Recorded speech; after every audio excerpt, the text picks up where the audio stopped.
In the jungle, we find another dirty brief. Well, everyone, this episode is gonna be topical. Just like the ointments I use, it is going to soothe you in a way that is nourishing to your entire being. So, I read a news article this week, and man, this is so fun. A fertility doctor, Dr. Morris Wortman, 72 years old, which, by the way, let's talk about this for a second. Before I go into this actual story, a doctor whose name is Wortman? Ew, gross. I don't want to see whatever kind of leper toad doctor has a name like Wortman. The last thing I want to think about when I go see a doctor is warts or boils or any sort of gashes all over your body of any kind. Ew, gross. Change your name. I don't care if it's the one you were born with. Now, speaking of the one you were born with, this is where this story gets so interesting. This Dr. Morris Wortman, he died in a plane crash this week. And the plane he was flying in was hand-built. Let me go ahead and repeat that. The plane he was flying in was hand-built. If you've ever been to Home Depot, you know their slogan is do it yourself. I disagree.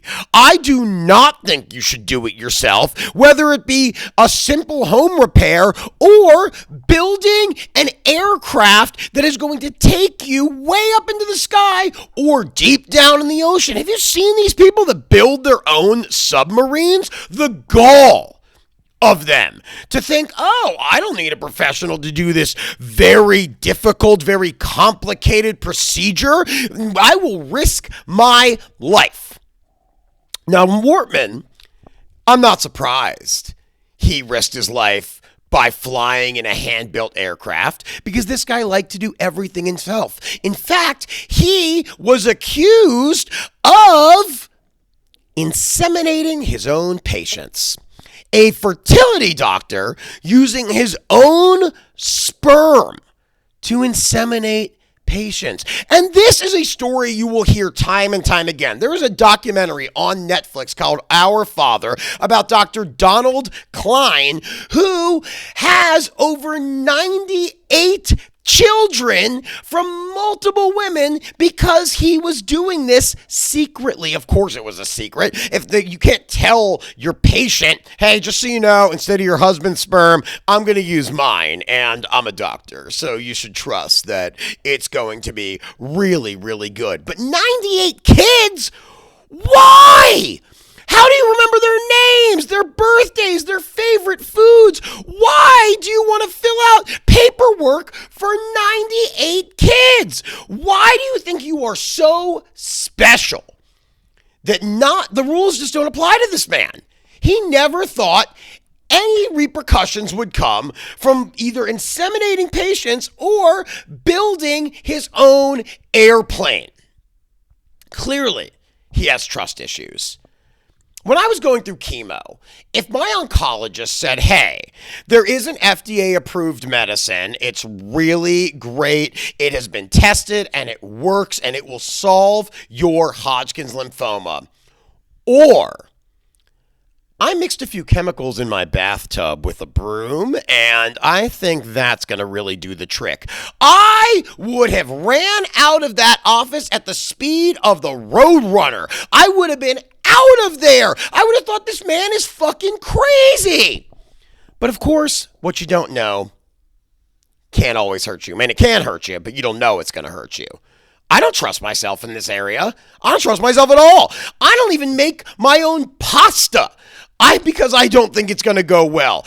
I will go to a restaurant and spend $85 on a steak, even though I could spend $22 and make that steak at home. But I don't trust that I'm going to be able to char the edges and have that perfectly pink, juicy meat on the inside. I will mess it up. I trust professionals.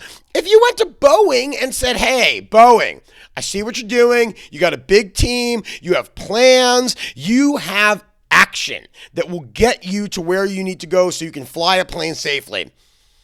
But I want to build my own. They would kick you out of that facility so quick. I looked up how much it costs to buy a helicopter because I was curious. And an average helicopter you can get for $1.5 million. Now, maybe you have $1.5 million, maybe you don't. But either way, you're probably not going to spend it on a helicopter. However, for $50,000, you could build your own helicopter.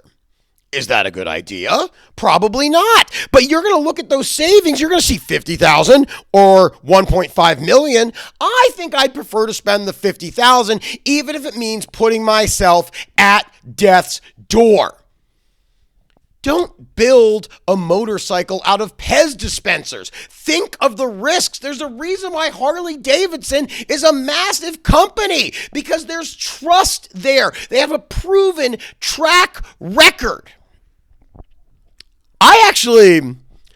I like this idea of building your own means of transportation, whether it be a bike, a car, a plane, a submarine. You know why I like it? Because more than likely, you will make a mistake, and that mistake will be fatal. And honestly, I like Darwinism. I do. I want the world to take care of you in a way that you might not be able to take care of yourself. Because if you're stupid enough to think that you can build your own plane and then fly in it and just be totally okay when you land, good. We're running out of water. We don't need you anymore. We don't need people like you using up our precious resources. I don't need to wait in line to get into a restaurant just because you are in front of me, because you don't deserve to be in this world. If your brain says, yes, I can do it myself, then do it yourself. Do it. Because I believe in you. I believe that if you do it yourself, you will get exactly what's coming to you. Just like Dr. Morris Wortman did. Think about all those children that are growing up without a father. That might seem sad. It might, until you think that what was he going to teach them? What was he going to pass down from father to child that was really going to help them? Is he going to say, oh, let me show you how to build your own rocket ship. Let me show you how to make your own gun. Yeah, you're 6 years old. Let me show you all the ways that I can help you in a fatherly sense. Are you insane? Are you insane?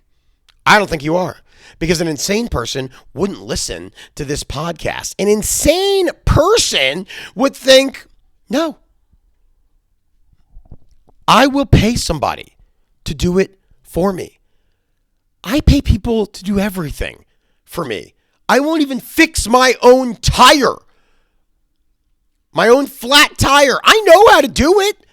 But I'm not going to stand on the side of the road and risk my own life and get dirty. Ew.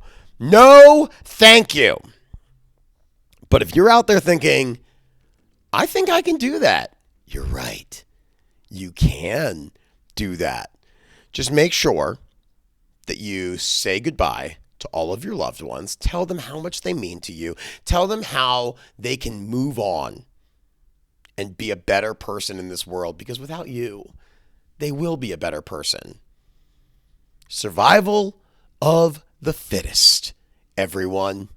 If you're building your own planes, you don't deserve to be using the same resources and even breathing the same air that the rest of us do. Because we're all trucking along. We're all trying our best, but we don't have God, I can't even think of the word right now. We don't think we can just do it. And if we do, we're not going to try. At least not when it comes to that sense. When it comes to building a plane. I won't even make my own salad dressing. Now, I'll tell you where you should do it yourself. When you're listening to Dirty Briefs, when you are thinking about how to artificially inseminate other people's minds, not their ovaries, just their minds. Because I do think that is a great idea. And you should subscribe and share this podcast, everyone. So if you're not doing that already, subscribe, click that button, or go to hoopercomedy.com for my tour dates before you build your own train that doesn't need tracks and will fly down the Autobahn at 200 miles per hour, eventually causing a fiery crash and your own death. Please, come see me at a show, because everyone deserves to laugh before they scream in agony and perish. Ashes to ashes, dust to dust, hoopercomedy.com. Thanks for listening, everyone. I'll see you again next week.